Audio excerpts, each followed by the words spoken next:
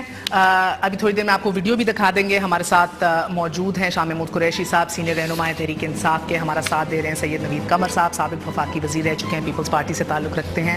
ہمارے ساتھ رانا ثناء اللہ صاحب موجود ہوں گے. آپ سب کا بہت بہت شکریہ. السلام علیکم. ایک وقفہ لے لیں چھوٹا سا سر، پھر آغاز کریں گے. Stay with news.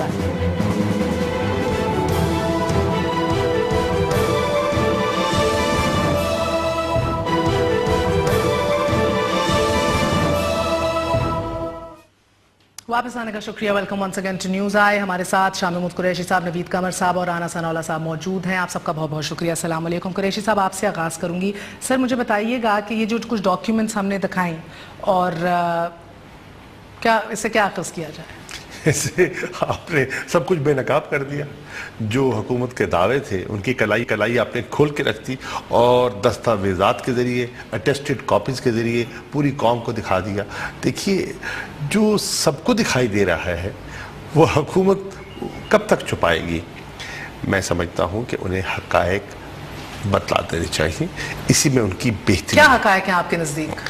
حقائق یہ ہیں کہ واضح دکھائی دے رہا ہے کہ ٹیکس ایویژن دکھائی دے رہی ہے، ڈاجنگ ٹیکسز، منی لانڈرنگ کے بالکل واضح دکھائی دے رہی ہے کہ پیسہ منتقل ہوا.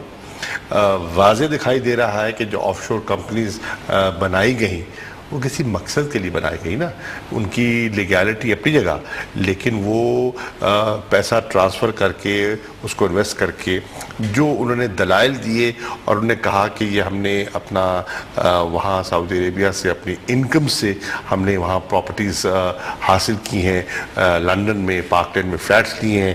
اب جو یہاں جو آپ نے ڈاکومنٹس دکھائے ہیں اور جو انکم ٹیکس کی تفصیلات آپ نے قوم کے سامنے رکھی ہیں وہ آپ کے نہ ہونے کے برابر ہیں، اور وہاں جو کروڑوں کی پیمنٹ کی گئی ہے وہ آپ کے سامنے ہے.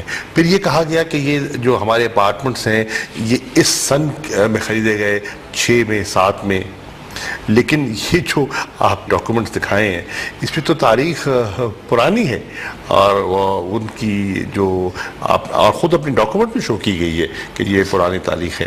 تو اس سے تو حکومت کا جو سارا جو ان کی آرگومنٹ تھی، جو وزیر اعظم کی تقریر تھی، یو بلون اٹ اپارٹ. تو آپ نے اس کی تو دھجیاں اڑا دی ہیں. اب اس کے بعد اب ایک سرکاری قسم کا ایک ریٹائرڈ جج کا کمیشن بٹھا دیں گے، کیا نکلے گا؟ اس سے کچھ نہیں نکلے گا. تبھی اپوزیشن کہہ رہی ہے، اور اس میں سمجھتا ہوں پیپلز پارٹی پی ٹی آئی متفق ہے کہ ایک فورینزک آڈٹ رپورٹ ہونی چاہیے کسی ریپوٹیبل انٹرنیشنل فرم کے تحت. تو پورا پیپر ٹریل نکلے گا، منی ٹریل فالو کیا، پورا منی ٹریل نکلے گا، کہاں ہوا، کیسے ہوا، کیوں ہوا، کس نے کیا. اب آپ اس کو دبانا چاہیں، حکومت کی حکمت عملی ہے کہ ڈائیورژنری ٹیکٹس، کبھی شوکت خانم کا شوشہ چھوڑ دو، بنی گالا چھوڑ دو. عمران خان نے تو کہا بالکل انویسٹیگیٹ کر لو، شوکت خانم میں ہے تو بالکل آپ کرو، بنی گالا کو دیکھنا چاہتے ہو ضرور دیکھو، وہی کمیشن دیکھ لے. لیکن یہ ڈائیورژنری ٹیکٹک سے آپ لوگوں کی توجہ نہیں ہٹا سکیں گے. نوید قمر صاحب آپ کو تعجب ہوا آج کیا کہ کمپلیٹ بلیک آؤٹ تھا؟ اتنا بڑا ایشو ہے، دنیا بھر میں رجیمز ہل رہی ہیں، تہلکہ مچ رہا ہے، لوگ استعفے ٹینڈر کر رہے ہیں، اور اس ایشو کے اوپر جب عوام کے نمائندے ڈیبیٹ کر رہے تھے تو کمپلیٹ بلیک آؤٹ تھا پی ٹی وی کے اوپر. میرا خیال ہے کہ اس حکومت نے ہر قسم کی چیز کی ہے سوائے اس کے کہ جو فیکٹس ہیں وہ سامنے لوگوں کے لے کے آئیں. یہ شاید آپ کو علم نہیں ہوگا کہ جب آج بزنس ایڈوائزری کمیٹی کی میٹنگ ہوئی تھی، اس میں موڈیلٹیز طے ہونی تھی آج کی ڈیبیٹ کی، تو حکومت نے ٹوٹل ہی ریفیوز کر دیا کہ جی یہ ڈیبیٹ تو اس ہاؤس میں ہو ہی نہیں سکتی. 1 گھنٹے کس بنیاد پہ؟ ادھر سے ادھر بنا ہی نہیں نا، تو سب جوڈس پھر انہوں نے کہا نہیں کسی نے کوئی کہیں کسی کورٹ میں کوئی درخواست دائر کی، اس میں کوئی وہ ایکسیپٹ نہیں ہوئی، لیکن بیسیکلی کور اپ. پہلی دفعہ ہے کہ اتنے سالوں میں ہم نے واک آؤٹ کیا فرام بزنس ایڈوائزری کمیٹی، کیونکہ وہاں کوئی لوگ بات سننے کو تیار نہیں تھے. یہ تو پھر ان کو ایز این آفٹر تھاٹ کسی نے یہ شاید ایڈوائز دی یا بہرحال یہ خیال آیا کہ نہیں بہتر ہے کہ الاؤ کر دیں، ورنہ ہنگامہ جو ہوگا وہ اتنی بڑی خبر بنے گی جتنا کہ ہنگامہ شاید اس لیے بھی بیکاز 3 سال کے بعد پہلی دفعہ پیپلز پارٹی اور پی ٹی آئی نے کسی ایشو کے اوپر ایک متحد یونیفائڈ اپوزیشن بننے کی کوشش کی ہے. نہیں آپ کر لیں. پہلی دفعہ نہیں تھا یہ، سوری یہ ہے، بٹ اس قسم کے ایشو پہ جہاں ایک کلیئرلی پرائم منسٹر کی پرسنالٹی یا اس کی فیملی یا پرسونا پہ اس قسم کے چارجز جب لگے ہوں انٹرنیشنلی تو انیویٹیبلی یہ ہونا تھا کہ ساری اپوزیشن نے ایک پوزیشن اس پہ لینی تھی، اور وہی آج اسمبلی میں نظر آیا. پہلے جو ہمیں اطلاعات آ رہی تھیں وہ یہ آ رہی تھی کہ حکومت بڑا وہاں سخت رویہ ہوگا ان کا، بڑا مطلب ہے ترکی بترکی جواب دیں گے، لیکن جیسے نوید کہہ رہے ہیں بزنس ایڈوائزری کمیٹی میں جس انداز میں نوید قمر نے، شیرین مزاری نے موقف پیش کیا، حکومت بے بس ہو گئی، لاچار کر دیا اور ان کے پاس جواب نہیں رہا، تو انہوں نے پھر کہا کہ یہ ہم تو نہ مانیں، تو انہوں نے واک آؤٹ کیا. تو انہیں اندازہ ہو گیا، حکومت کو اندازہ ہو گیا کہ اپوزیشن مینز بزنس، اور پیپلز پارٹی اور پی ٹی آئی اگر متفق ہو کے بات کریں گے تو بڑا وزن بن جائے گا. تو انہوں نے حکمت عملی مکمل تبدیل کر دی اور بالکل لیٹ گئے. رانا صاحب لاچار، بے بس، کیا واقعی دھواں ہے تو آگ بھی ہوگی، اس لیے کمپلیٹ بلیک آؤٹ ہوا؟ کیا بات ہوئی سر؟ دیکھیں مہر، یہ آپ کا بھی اور جو دونوں میرے بھائی انتہائی محترم شاہ محمود قریشی صاحب اور بیٹھے ہیں نوید قمر صاحب، آپ نے یہ سارے ڈاکیومنٹس بھی پیش کیے ہیں، اس کے بعد بڑی ہی سیریس اور بڑی فکر انگیز جو ہے وہ گفتگو بھی فرمائی ہے. تو میں آپ کی جو ہے وہ سیٹسفیکشن کے لیے، یا آپ کے جو دل کے اوپر اتنا زیادہ بوجھ اور پریشانی ہے، اس کو میں دور کرنے کے لیے کہ آپ کو ایک چھوٹی سی مثال دیتا ہوں. یہ 99 میں کو آج سے تقریباً کو 16-17 سال قبل، آپ تو شاید اس وقت میڈیا میں نہیں بلکہ آپ شاید کسی کالج میں یا اسکول میں آپ اسٹوڈنٹ ہوں گی، لیکن یہ میرے دونوں بھائی جو ہے یہ سیاست میں تھے.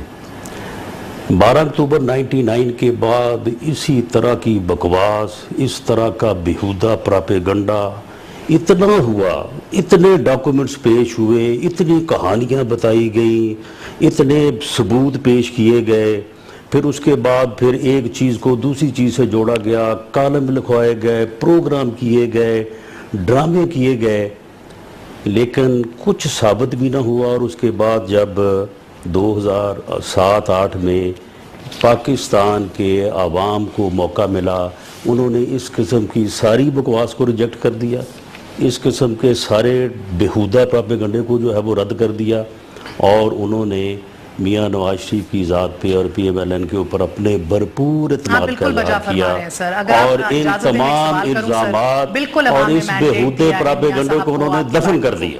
ایک سوال ہے آپ سے. اب بات یہ ہے، اب سن لیں میری سن لیں بات.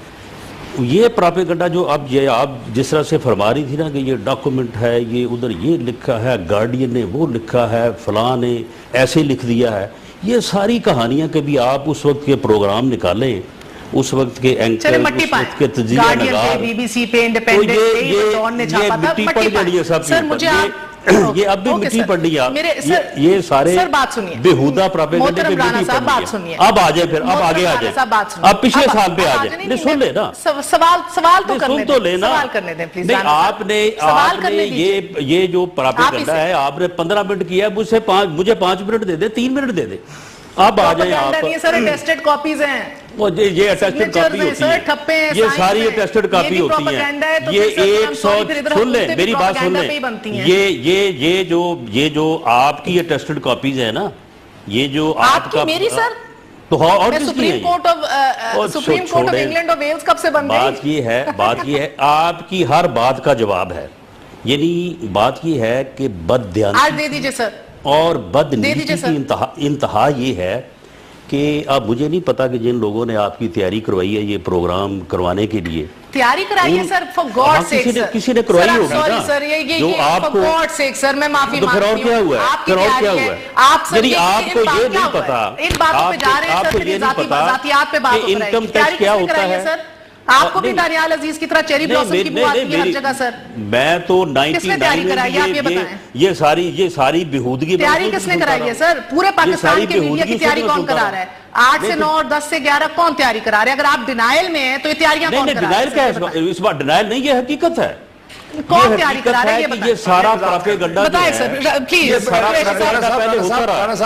یہ سارا پراپیگنڈا ہوتا رہا ہے اور اس پراپیگنڈے کا اس بہودگی کا کوئی اثر نہیں لیا لوگوں نے کوئی اثر نہیں لیا لوگوں نے بجا دیکھیں رانا صاحب میں عرض کروں آپ فرما رہے ہیں پروپیگنڈا ٹھیک ہے آپ کا نقطہ نظر ہے اور آپ کے نقطہ نظر میں آپ کو حق ہے اپنا نقطہ نظر پیش کرنے کا آپ نے بھی ایک جملہ کہا کہ میڈیا کی تیاری جس میں میں نے میڈیا کی تیاری نہیں کہا اینکر پرسنز ہیں آپ کی تیاری کہا نا تو میڈیا کو یہی ریپرزینٹ کر رہی ہے نا مہر بھی تو میڈیا سے تعلق رکھتی ہے نا میری بات سن لیں جو میں نے کہا ہے وہ میری بات سن لیں کس نے کرائی میں نے یہ کہا ہے سن لیں نا اس شخصیت کی اس ادارے کی نشان دے آپ سن لینا بھائی میرے بھائی شاہ صاحب میں نے یہ کہا ہے کہ بہر بخاری بہر عباسی میرے لیے بڑی محترم ہیں جس بندے نے ان کو یہ بتایا یہ انہوں نے کتنی لمبی چوڑی تفصیل پیش کی جی فلاں سال میں 980 روپے ٹیکس دیا سر معذرت کے ساتھ اگر اس ملک کی اجتماعی دانش بھئی آپ کا کوئی ہوگا نا پناما لیگز کو شیطانی لیگز کہتی ہے پجامہ لیگز کہتی ہے تو وہ آپ کا آئی کیوں نظر آتا ہے سر میرے پاس بڑی سورسز ہے ڈاکیومنٹس نکالنے کی اور کام کوئی پروڈیوسر ہوگا آپ کا کوئی آپ کو تجزیہ کر کے دینے والا ہوگا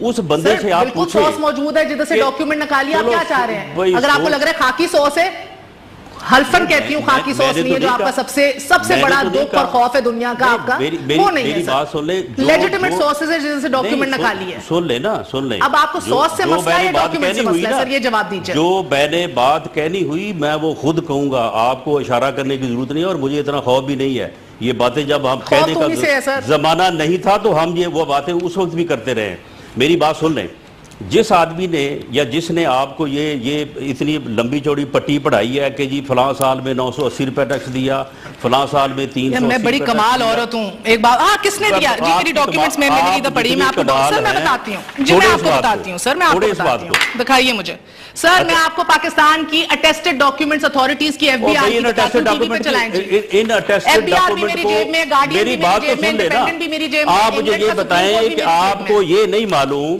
کہ انکم ٹیکس اور چیز ہوتا ہے اور ایک آدمی کی انکم جو ہے وہ ادروائز جو ہے وہ دوسرے سورسز سے اور چیز ہوتی ہے اگر ایک آدمی جو ہے ایک سوال سن لیں نا سن لیں اگر ایک آدمی کی ایک فیکٹری ہے ایک آدمی کی پبلک لمیٹڈ ایک فیکٹری ہے مل ہے اور اسے آمدن ہوتی ہے 10 کروڑ روپے لیکن وہ وہاں سے جو انکم ڈرا کرے گا وہ انکم جو ہے اس کے اوپر ٹیکس بنتا ہے 980 روپے تو آپ یہ ثابت کرنے کی کوشش کر رہے ہیں کہ جی 980 روپے ٹیکس دینے والے آدمی نے 10 کروڑ روپے کی جو ہے وہ اپنے قرضے کی ادائیگی یا پیمنٹ کیسے کر دی یہ بات جو ہے یہ آپ کو آپ کے پروڈیوسر نے نہیں سمجھائی سر میں بھی اکنامکس میجر ہوں نہیں آپ پتہ نہیں آپ کس چیز کی میجر ہیں میں نے ڈبل میجر میتھمیٹکس اور اکنامکس میں بھی ہے مجھے شاید نمبر آپ سے زیادہ سمجھ آتے ہیں آپ میری بات سنیں سر آپ انکم کی بات کریں نا سوال یہی اٹھتا ہے سر جو انسان 9000 اور اگر 50 کروڑ روپے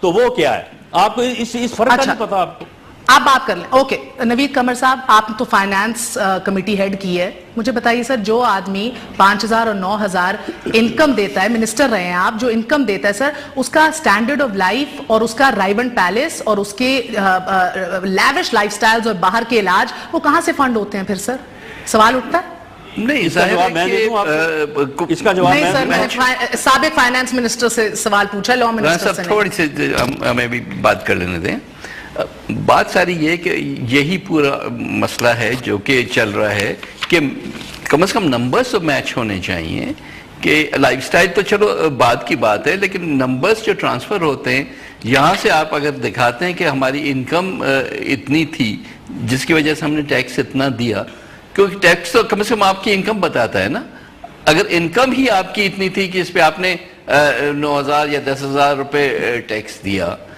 وہ بھی انڈسٹریل انکم. چلو ہم دونوں کو تو کہتے ہیں نا کہ جی یہ ایگریکلچرسٹ ہیں, یہ فیڈرل انکم ٹیکس نہیں دیتے, لیکن ان کے اوپر تو لائبل تھی نا ٹیکس انڈر پاکستانی لاز. سر مجھے بات سمجھا دیں, آپ اگین منسٹر رہے ہیں نا, میں تو پھر طالب علم ہوں نا سر, جس نے 70 اور 80 میں میکسیمم 3,000 انکم ٹیکس دیا ہو, 81 to 89 میکسیمم 2,40,000 ٹیکس دیا ہو, 90 کی دہائی میں میکسیمم 1,50,000 ٹیکس دیا ہو. کوشچن سوال نہیں اٹھتا کہ اگر آپ کے یہ ادھر ٹیکسز تھے تو باہر اتنی بڑی بڑی پراپرٹیز کیسے ہیں؟ یہ سوال نہیں اٹھتا. ہاں نہیں اٹھتا سر, جی نہیں اٹھتا. پبلک ریپرزینٹیوز ہے سر, میں تو چھوڑو نا, سن لیں آپ کا آج ایک سیکنڈ آپ نے black out P T V پہ کیا تھا, میرے شو پہ بلیک آؤٹ نہیں ہے, جواب دینے دیں. سن لیں, پہلے یہ جواب دیں گے پھر آپ جواب دیں گے. سر بنتا ہے سوال, بات یہ ہے آپ بالکل بنتا ہے, ہوئے ہیں, بالکل بنتا ہے. اور سوال کہاں بنتا ہے؟ اگر یہ سوال نہیں ہے تو پھر کیا سوال ہے؟ پھر سوال ہے کیا؟ ایک وقت لے لیں, پھر سوال ہے کیا؟ رانا صاحب آپ سمجھا دیجئے گا آج ہم سوال کیا. میں سمجھتا ہوں اگر اتنا واضح کیس ہے تو پھر جوڈیشل کمیشن بنانے کی ضرورت ہی نہیں ہے. چھوڑیں سر, اتنا واضح, میں سمجھتا ہوں ضرورت ہی نہیں ہے اس کی. رانا صاحب آپ نے تو پجامہ کہہ دیا لیڈز کو, پوری رجیم دنیا ہلتی ہے, کافی آپ نے پجامہ کہہ دیا. سر آئی کیو کی کیا بات کریں ادھر, چلیں مجھے بھی چھوڑیں, ان کو بھی چھوڑیں سر, یہ تو اپوزیشن ہے نا. ایک ڈاکٹر اکنامک ایکسپرٹ کو لے لیتے ہیں, ڈاکٹر شاہد کو, not doctor Shahid Masood, don't worry sir, doctor شاہد حسن صدیقی کو لے لیتے ہیں, ہم سب سے زیادہ ان کو پتا ہوگا. اور سر آپ ایسا کریں, وقفے کے اندر آپ مجھے اپنے پسند کا اکانومسٹ دیجئے, ٹیکس ایکسپرٹ دیجئے, جو ہم لے کے اس کی رائے لیں گے, جو آپ کا جو دل کرے. سر منظور ہے نا سر, ایک وقفہ لے لیں, وقفے کے بعد پھر حاضر ہوتے ہیں. میں تو سیاست کروں اور میں تو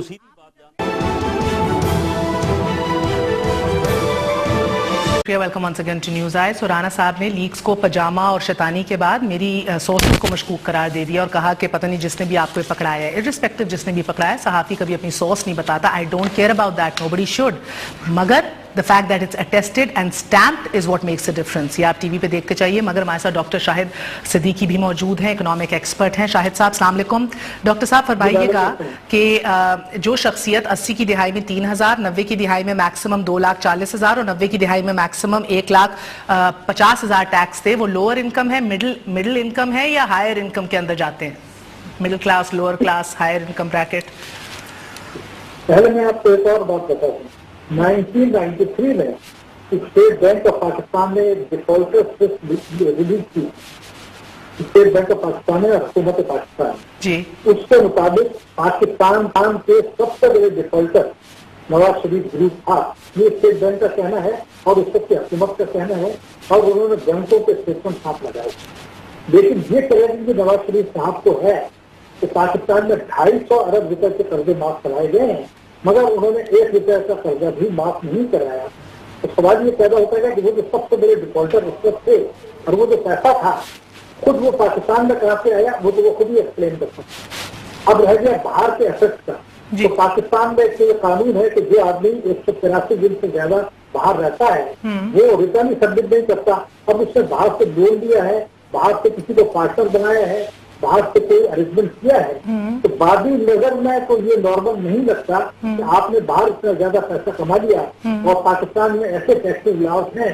میں آپ کو ریکارڈ پر بتا دوں, ایک خاتون جو ارب پتی تھی, ارب پتی پاکستان میں, اور وہ منسٹر بھی تھی, ان سے یہ کہا گیا کہ جناب آپ نے جو ٹیکس دیا ہے, تو کیمرے اس کے پیچھے جو صاحب کھڑے ہیں انہوں نے آپ سے زیادہ ٹیکس دیا ہے, یہ کیسے ہو گیا, آپ کو ارب پتی ہیں.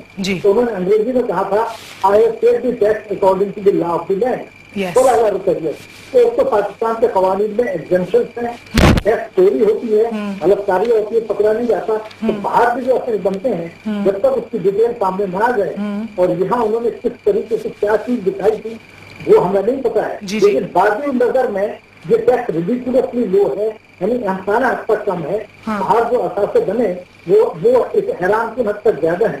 عام طور سے یہ نظر نہیں آتا کہ جنرل بزنس ٹرانزیکشن سے ہوں گی, لیکن جب تک اس کا پورا ان کی طرف سے ایکسپلینیشن اور ڈاکومنٹ نہ آ جائے. محترم ڈاکٹر صاحب, مجھے آپ کی کچھ سمجھ نہیں آ رہی, بہت ڈسٹورٹڈ آڈیو ہے, معذرت کرتی ہوں. We'll try to reconnect. Qureshi صاحب ٹیل می, خواجہ آصف نے آج جی ہو جائے گا. میں آپ کو یہی سمجھانے کی اور عرض کرنے کی کوشش کر رہا تھا کہ یہ آپ کس معاملے میں آپ جو الجھ چکی ہیں, آپ ان چیزوں میں نہ الجھے، ان چیزوں میں پہلے بڑے الجھے رہے ہیں، 2 سال 3 سال لوگ رگے رہے، کچھ نہیں ملا ان کو. یہ پچھلے سال 126 دن جو ہے یہ یہاں پہ روز اپوزیشن پارٹیز کو کہیں کہ کیوں الجھ رہے ہیں سر، آپ کیوں دھرنوں کی باتیں کر رہے ہیں، لیکن آپ کیوں کھڑے ہو کے اسپیکر، مجھے کیوں کہہ رہے ہیں یہ شاہ نابالغ سیاسی پارٹیز کو سارا ٹولہ وہاں سے راندے درگاہ ہو کے نکلا. اور اس کے بعد جتنے ضمنی الیکشن ہوئے ہیں لوگوں نے over ویلمنگلی P M N N اور میاں نواز شریف پہ اپنے اعتماد کا اظہار کیا ہے. نانا صاحب معذرت سے کہوں گا، آج وہاں خواجہ صاحب نے بھی اسمبلی میں کہا، انہوں نے بلدیاتی الیکشنوں کا حوالہ دیا، انہوں نے کنٹونمنٹ بورڈ کے الیکشنوں کا حوالہ دیا، آپ ضمنی الیکشنوں کا حوالہ دے رہے ہیں. بھیا یہ ضمنی الیکشن اللہ نے آپ کو کامیابی چلے، مبارک ہو آپ کو. یہ وہ بحث نہیں ہے، یہ بحث ہے ٹیکس ایویژن کی، یہ بحث ہے چوری کی، یہ بحث ہے منی لانڈرنگ کی. یہ سیاسی طور پہ شکست خوردہ ہونے کے بعد نہیں کر رہا، اس طرح سے جو ہے وہ اپنے مخالف کو زیر کرنے کی کوشش ہے. یہ انتہائی یعنی گدیا ہتھ کنڈا ہے. یہ ہتھ کنڈے اس سے پہلے بھی استعمال ہوتے رہے ہیں. اگر دیکھیں اگر ذاتیات پہ آ گئے آپ جس طرح سے شریف فیملی کی ذاتیات پہ آ گئے ہیں، اگر ذاتیات پہ جا بات جائے گی تو ملتان سے جو ہے وہ بہت کچھ نکل آئے گا جس کو آپ برداشت نہیں کر سکیں گے. یہ میں آپ کو بتا ذاتیات پہ کوئی یہ مناسب نہیں ہے، یہ مناسب نہیں ہے کہ آپ کے لیے اپنے مخالف سیاستدان کی بیٹی نہ رہے، اس کی اولاد نہ رہے، اس کی ذات جو ہے وہ آپ کے لیے بالکل قابل احترام نہ رہے. یہ بڑے ظلم اور زیادتی کی بات ہے. بہت احترام ہے، اس ملک میں اس طرح سے نہیں چلے گا. بچے سب کے محترم ہیں. یہ خدا نہ خواستہ بالکل آپ دیکھیں، ادھر ٹیکسز کی اور منی ٹریلز کی بات ہو رہی ہے، آپ ذاتیات کی کوئی بات نہیں کر رہا سر. ہمارے آنریبل وزیر اعظم ہے، آنریبل مینڈیٹ ہے، تسلیم کر لیا ہے سر. مسئلہ نہیں ہے، مسئلہ صرف یہ سب کچھ اتنا ٹرانسپیرنٹ ہے تو اس کو پبلک کر دیجئے نا، اپنی ٹرانزیکشنز کو، ڈاکیومنٹس کو. کیوں حسین نواز کہتے ہیں میرا ذاتی معاملہ ہے، میں وزیر اعظم کے بیٹے سے پہلے انسان ہوں؟ نہیں سر، وہ وزیر اعظم کے بیٹے ہیں. ایک کمیشن تشکیل دے دیا ہے، اگر اس کمیشن کے اوپر سر ٹی او آرز اتنے جامع بنائیں گے کہ کسی کو اختلاف نہیں ہوگا. خواجہ صاحب کہہ رہے ہیں مگر کیا کمیشن ایک سر سن لیں ایسٹ ٹریننگ فورینسک آڈٹ کا کام کر لے گا؟ چلے اس میں آپ تجویز دیں. ساری اپوزیشن پارٹیز نے یہ پوزیشن دی ہے کہ یہ کمیشن جو ہے وہ ان سوالوں کے جوابات دے ہی نہیں سکتا جو کہ پوچھے جا رہے ہیں. وہ تو اگر پرائم منسٹر صاحب خود آ کے پارلیمنٹ میں ہی کھڑے ہو جائیں اور سٹریٹ فارورڈ ان سوالوں کے جوابات دے دکھانا چاہ رہی ہوں، یہ بھی دیکھیے اور رانا صاحب جواب دیجئے. یہ کمپنی بنائی حسن نواز صاحب نے 2001 میں، یہ کمپنی کا نام تھا فلیگ شپ انویسٹمنٹس لمیٹڈ. یہ آفیشل آپ دیکھ رہے ہیں اس کی ڈاکیومنٹ، اس کے اوپر جو ایڈریس دیا گیا 17 ایون فیلڈ ہاؤس 118 پارک لین. تو سر وہ تو کہہ رہے ہیں 2006 میں خریدی ہے، تو 2001 میں اس کا ایڈریس کیسے دے رہے ہیں؟ کوئی دوست یار رہتا تھا ادھر؟ مہر دیکھیں بات یہ ہے کہ میں کوئی فائنینشیل ایکسپرٹ تو ہے نہیں، میں تو ایک سیاسی کارکن ہوں. بات یہ ہے کہ جب حسین نواز نے یہ بات کہی ہے کہ میں کسی بھی جوڈیشل کمیشن کے سامنے پیش ہونے کو تیار ہوں، جواب دینے کو تیار ہوں، اگر وہ کمیشن جو وزیر اعظم نے جس کا تقرر کیا ہے اگر اس میں کوئی نقص ہے، اس میں کوئی انیبلٹی ہے، یہ دونوں میرے بھائی جو بیٹھے ہیں یہ پارلیمنٹ کے ممبر ہیں، یہ وہاں پہ تجویز دیں. پبلک ریپرزینٹیٹیو ہم آواز ہوئیے سب کے ساتھ کہ بالکل سب کو اپنے اکاؤنٹس اور اپنی ٹرانزیکشنز اور اپنے ٹیکسز پبلک کرنے ہیں. پبلک میڈیا پہ نہیں کرنے، میڈیا پہ نہیں کرنے، کسی جوڈیشل کمیشن کے سامنے کرنے. جوڈیشل کمیشن بن گیا ہے، اگر جوڈیشل کمیشن میں کوئی انیبلٹی ہے، کوئی ویکنس ہے تو یہ دونوں میرے بھائی پارلیمنٹ میں موجود ہیں، یہ وہاں پہ سجیسٹ کریں اور اس جوڈیشل کمیشن کو جو ہے ایسا بنائیں جو ان تمام چیزوں کے اوپر جو ہے وہ سیر حاصل، انکوائری، انویسٹیگیشن کر کے قوم کے بہتر. سر آخری ہم نے سجیشن ہے رانا صاحب، ہم نے ایک سجیشن دی ہے کہ آپ اس پہ غور فرمائیں گے. ہم نے کہا ہے، تجویز دی ہے آپ کو کہ سپریم کورٹ کے سٹنگ چیف جسٹس کی سربراہی میں ایک کمیشن بنایا جائے اور وہ کمیشن جو ہے اس کے ساتھ جو فورینزک آڈٹ انٹرنیشنل ریپوٹیبل فرم جو ہے وہ اس کے ساتھ اٹیچڈ ہو تاکہ جو ایکسپرٹس ہیں جو ان معاملات کو سمجھتے ہیں وہ ان کو گائیڈ کر سکے. سر آپ یو این سے بھی فورینزک ایکسپرٹس منگوا سکتے ہیں. if you want you can make a team here but you need forensic auditing, asset tracing. ظاہر ایکسپرٹیز موجود ہے جو کہ یہ آڈیٹنگ کرتی ہے اور یہ منی ٹریل جو ہے وہ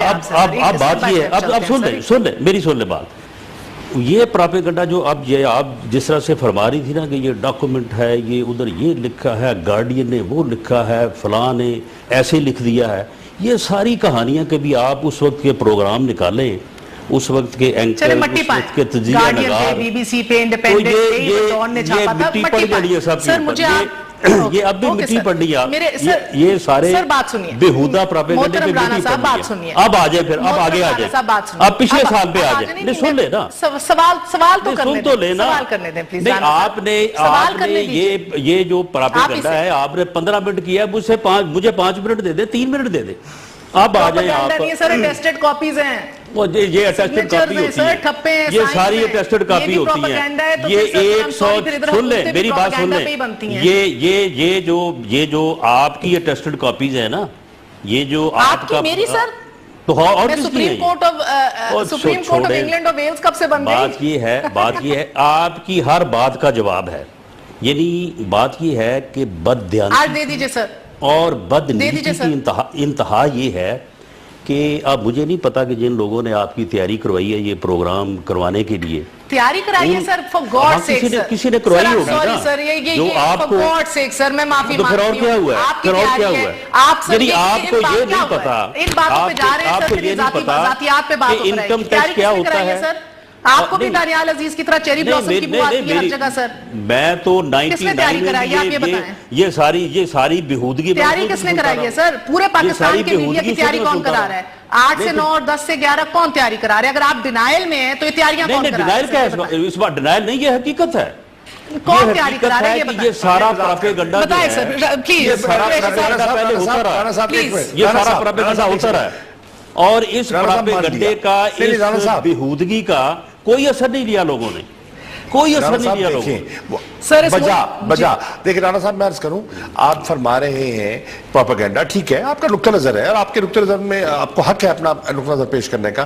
آپ نے بھی جملہ کہا کہ میڈیا کی تیاری جس میں نہیں میں نے میڈیا کی تیاری نہیں کہا، اینکر پرسنز ہیں، آپ کی تیاری کہا نا، تو میڈیا کو یہی ریپرزینٹ کر رہی ہے نا، مہر بھی تو میڈیا سے تعلق رکھتی ہے نا، میری بات سن لیں، جو میں نے کہا ہے وہ میری بات سن لیں، کس نے کرائی؟ میں نے یہ کہا ہے، سن لیں نا، اس شخصیت کی، اس ادارے کی نشان دے آپ سن لینا بھائی میرے بھائی شاہ صاحب، میں نے یہ کہا ہے کہ بہر بخاری، بہر عباسی میرے لیے بڑی محترم ہیں، جس بندے نے ان کو یہ بتایا، یہ انہوں نے کتنی لمبی چوڑی تفصیل پیش کی، جی فلاں سال میں 980 روپے ٹیکس دیا، سر معذرت کے ساتھ اگر اس ملک کی اجتماعی دانش، وہ بھئی آپ کا کوئی ہوگا نا، پناما لیگز کو شیطانی لیگز کہتی ہے، پجامہ لیگز کہتی ہے، تو وہ آپ کا آئی کیوں نظر آتا ہے سر؟ میرے پاس بڑی سورسز ہے ڈاکیومنٹس نکالنے کی اور کام کرنے کی، کوئی پروڈیوسر ہوگا آپ کا، کوئی آپ کو تجزیہ کر کے دینے والا ہوگا، اس بندے سے آپ پوچھیں، بالکل سوس موجود ہے جدھر سے ڈاکیومنٹ نکالی، آپ کیا چاہ رہے ہیں؟ اگر آپ کو لگ رہا ہے خاکی سوس ہے، حلفن کہتی ہوں خاکی سوس نہیں ہے، جو آپ کا سب سے بڑا دکھ اور خوف ہے دنیا کا آپ کا،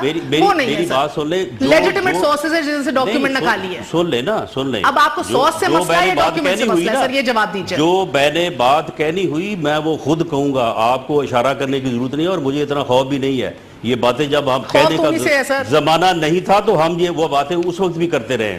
میری بات سن لیں، جس آدمی نے یا جس نے آپ کو یہ اتنی لمبی چوڑی پٹی پڑھائی ہے کہ جی فلاں سال میں 980 روپے ٹیکس دیا، فلاں سال میں 300، میں بڑی کمال عورت ہوں، ایک بات، ہاں کس نے دیا جی؟ میری ڈاکیومنٹس میں میری ادھر پڑھی، میں آپ کو سر میں بتاتی ہوں جی، میں آپ کو بتاتی ہوں سر، میں آپ کو بتاتی ہوں، دکھائیے مجھے سر، میں آپ کو پاکستان کی اٹیسٹڈ ڈاکیومنٹس اتھارٹیز کی ایف بی آر کی بتاتی ہوں، ٹی وی پہ چلائیں جی، ایف بی آر بھی میری جیب میں، گارڈین بھی میری جیب میں، انڈیپینڈنٹ بھی میری جیب میں، آپ مجھے یہ بتائیں کہ آپ کو یہ نہیں معلوم کہ انکم ٹیکس اور چیز ہوتا ہے اور ایک آدمی کی انکم جو ہے وہ ادروائز جو ہے وہ دوسرے سورسز سے اور چیز ہوتی ہے؟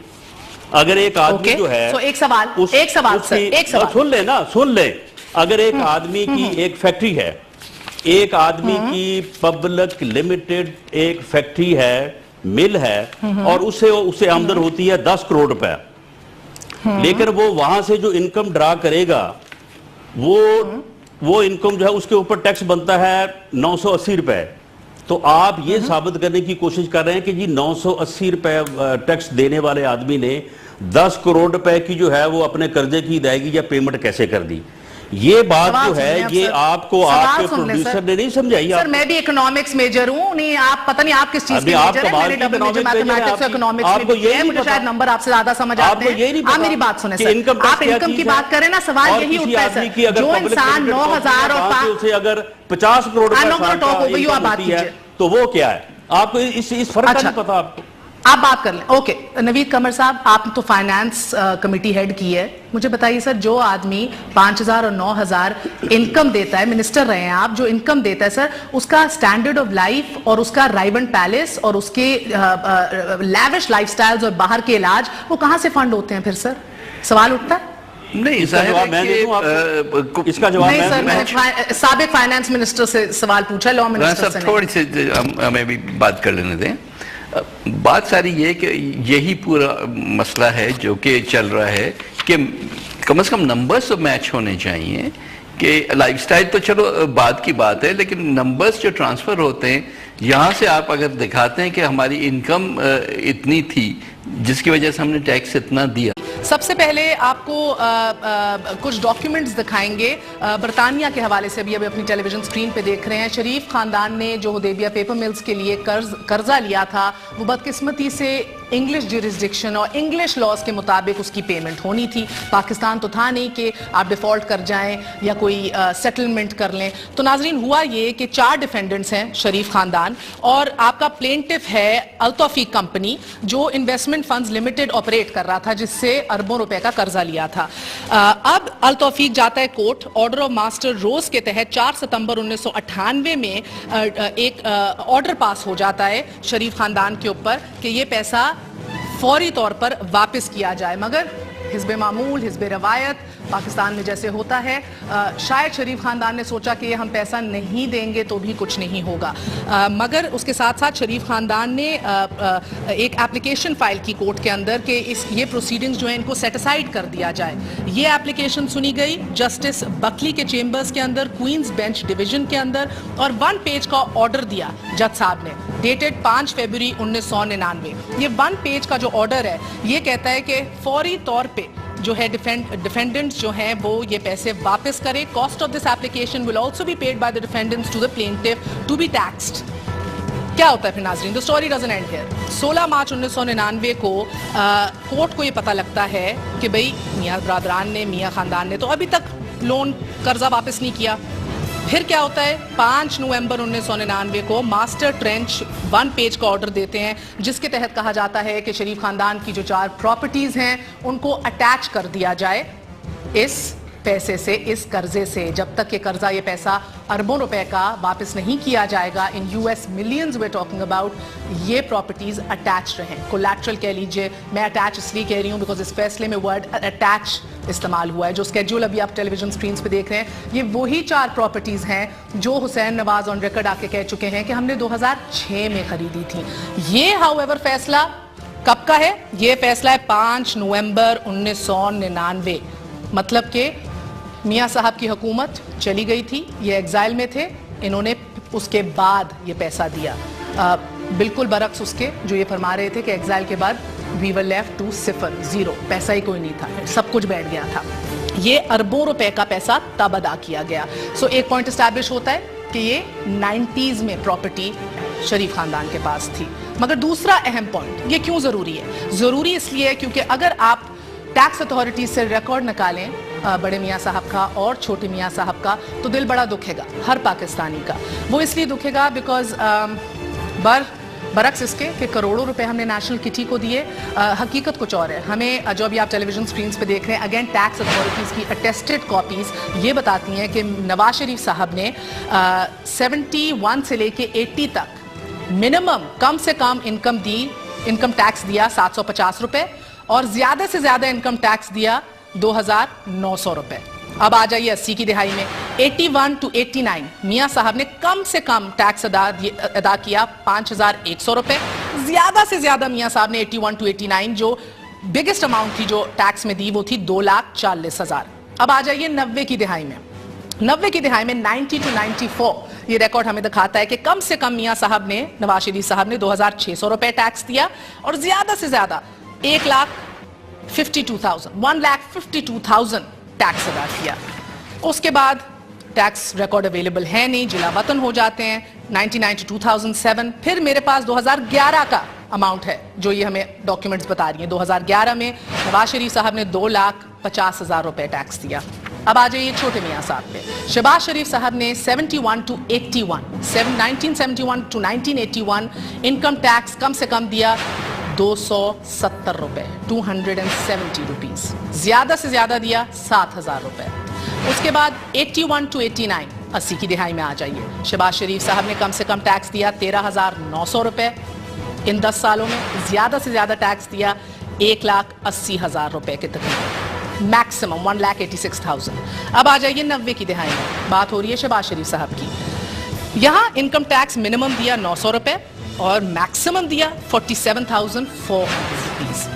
سوال کیا اٹھتا ہے کہ جب آپ ہزاروں میں 2,000, 5,000, 7,000, 50,000 ٹیکس دے رہے ہیں تو یہ کیسے ممکن ہو گیا کہ آپ نے اربوں روپے قرض انگلینڈ میں دے دیا. 91 to 98 آپ نے اتفاق باؤنڈریز کو لاسز میں در دکھایا, نیگلیجبل اماؤنٹ آف ٹیکس دیا, مگر during the same amount of time آپ نے اربوں روپے انگلینڈ میں ڈیفالٹ نہ کی جائے, آپ کی پراپرٹی نہ لے لی جائے, اس کو بچانے کے لیے اربوں روپے ادا کر دیے. وہ پیسہ آیا کہاں سے تھا, سوال آج کا یہ ہے. So in a way this case may be also becomes a tax fraud case and also probably establishes. یہ صرف ایک کیس نہیں ہے, تو اٹیسٹڈ کاپیز ہم نے آپ کو دکھائی ہیں انگلینڈ کے supreme court of England and Wales کی. مگر اس کے ساتھ ساتھ ذہن میں رکھیے کہ میڈیا بھی خاموش نہیں تھا, چاہے وہ نیشنل ہو یا انٹرنیشنل ہو. اب آپ اپنی ٹیلی ویژن اسکرین پہ مختصراً بتا دیتی ہوں, اب ملاحظہ کریں گے. The Independent 20 October 1998 Pakistan P M made millions in UK. یہ شے سرخی ہے, Pakistan prime minister made millions in UK. ادھر لکھا جاتا ہے inquiries by the Independent have established that bank accounts containing pounds 5 million were set up in the names of 3 family members of the family. آگے کہا جاتا ہے the Sharif family is understood to control 4 luxury apartments in Park Lane, London worth about 3 million. His son currently studying at King's College, London is کیونکہ tax تو کم سے کم آپ کی income بتاتا ہے نا. اگر انکم ہی آپ کی اتنی تھی کہ اس پہ آپ نے 9,000 یا 10,000 روپے ٹیکس دیا, وہ بھی انڈسٹریل انکم. چلو ہم دونوں کو تو کہتے ہیں نا کہ جی یہ ایگریکلچرسٹ ہیں, یہ فیڈرل انکم ٹیکس نہیں دیتے, لیکن ان کے اوپر تو لائبل تھی نا ٹیکس انڈر پاکستانی لاز. سر مجھے بات سمجھا دیں, آپ اگین منسٹر رہے ہیں نا, میں تو پھر طالب علم ہوں نا سر, جس نے 70 اور 80 میں میکسیمم 3,000 انکم ٹیکس دیا ہو, 81 to 89 میکسیمم 2,40,000 ٹیکس دیا ہو, 90 کی دہائی میں میکسیمم 1,50,000 ٹیکس دیا ہو. کوشچن سوال نہیں اٹھتا کہ اگر آپ کے یہ ادھر ٹیکسز تھے تو باہر اتنی بڑی بڑی پراپرٹیز کیسے ہیں؟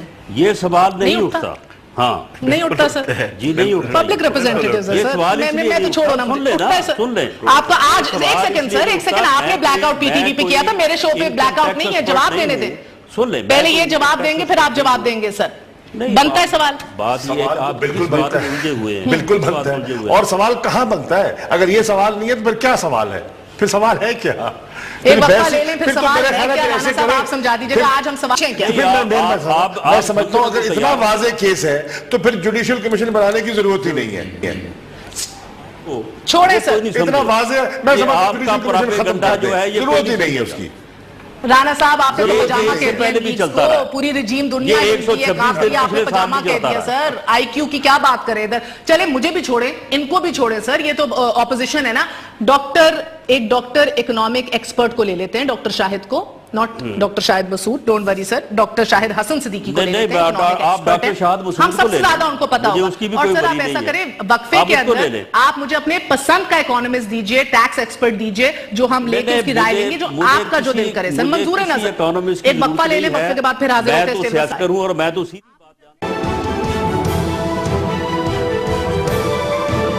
Welcome once again to News I. So Rana صاحب نے لیکس کو پجامہ اور شیطانی کے بعد میری سورسز کو مشکوک قرار دے دیا اور کہا کہ پتہ نہیں جس نے بھی آپ کو پکڑایا ہے, irrespective جس نے بھی پکڑایا ہے, صحافی کبھی اپنی سورس نہیں بتاتا. I don't care about that, nobody should. مگر the fact that it's attested and stamped is what makes a difference. یہ آپ ٹی وی پہ دیکھ کے چاہیے. مگر ہمارے ساتھ ڈاکٹر شاہد صدیقی بھی موجود ہیں, اکنامک ایکسپرٹ ہیں. شاہد صاحب السلام علیکم.